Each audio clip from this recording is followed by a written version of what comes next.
ওয়ালাইকুম। আজকে আমরা একটি ভূতের গল্প বলবো। গল্পে সিঁড়ির নিচে ছায়া। জায়গা রাজশাহী, বাংলাদেশ। সময়কাল 2014 সালের অক্টোবর মাস। যিনি ঘটনাটি পাঠিয়েছে আমি তার মতো হয়েই বলছি। আমার নাম রফিকুল ইসলাম। পেশায় আমি একজন স্কুল শিক্ষক।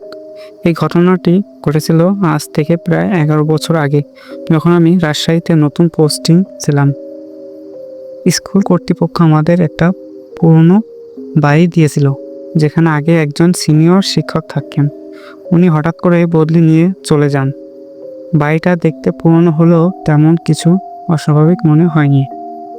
কিন্তু বাড়ির নিচতলার সিঁড়ির নিচে একটা কুপচির জায়গা ছিল। ওখানে একটা কাঠের পুরনো বাক্স রাখা ছিল। সেদিন আমি বাড়িতে উঠলাম। সেদিন রাতেই প্রথম অনুভব করলাম কিছু অস্বাভাবিক। রাত 1-1:30টার দিকে ঘুম ভেঙে যায়। একটা শব্দ, যেন কেউ সিঁড়ি দিয়ে ধীরে ধীরে নামছে। কিন্তু আমি তো একা থাকি। উঠে আলো জ্বালিয়ে দেখলাম কিছুই নেই।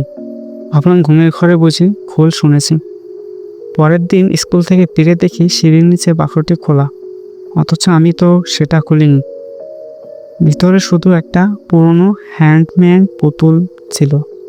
ওর চোখ ছিল কাচের তৈরি, আর হাসিটি অদ্ভুত ঠান্ডা। রাতে আবার একটি শব্দ, সিঁড়িতে কার যেন ধীরে পা। এবার আর আমি চুপ থাকতে পারলাম না। নিচে নেমে এসে খুঁজলাম, কিছুই নেই। কিন্তু তখন অনুভব করলাম সিঁড়ির নিচ থেকে ঠান্ডা বাতাস আসছে, যেমনটা ফ্রিজের ভেতর থেকে বের হয়। পরদিন স্কুলে আসার এক সহকর্মীকে বললাম ঘটনাটি। উনি কেমন যেন চুপচাপ হয়ে গেলেন। পরে বললেন, ওই বাড়িটা আগের শিক্ষক হঠাৎই বদলি নেন নাই। উনি এক রাতে এমন কিছুই দেখেন যাতে পরদিনই বদলি চলে যান। এরপর এক রাতেই সব পরিষ্কার হয়ে উঠল।